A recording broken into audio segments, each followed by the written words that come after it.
আসসালামু আলাইকুম বন্ধুরা, কেমন আছেন সবাই? আজকে আমি নিয়ে এসেছি আপনাদের মাঝে গরমের মধ্যে কোল্ড কফির রেসিপি। চলুন ভিডিওটি শুরু করা যাক। প্রথমে আমি 3 চামচ কফি দিয়ে দিলাম। 2 চামচ নর্মাল দুধ দিয়ে কফিগুলো গুলিয়ে নেব। আপনারা চাইলে হালকা কুসুম গরম পানি দিয়েও গুলিয়ে নিতে পারেন।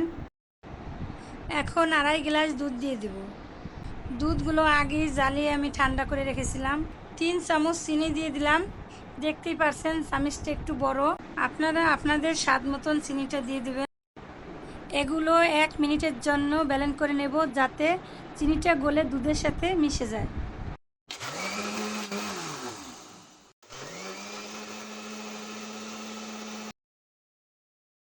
যে কফিগুলো আগে আমি গুলিয়ে রেখেছিলাম সেগুলো এর মধ্যে দিয়ে দেব।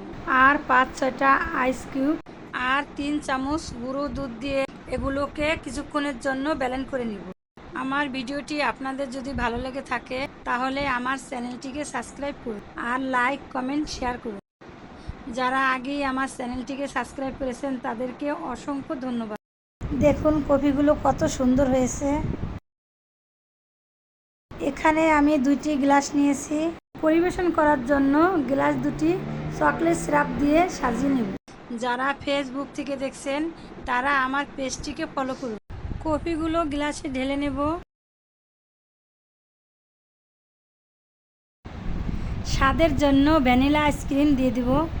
সৌন্দর্যের জন্য চকলেট সিরাপ দিয়ে সামান্য একটু কোকো পাউডার ছিটিয়ে দিলাম। আমার ভিডিওটি সম্পূর্ণ দেখার জন্য অনেক ধন্যবাদ।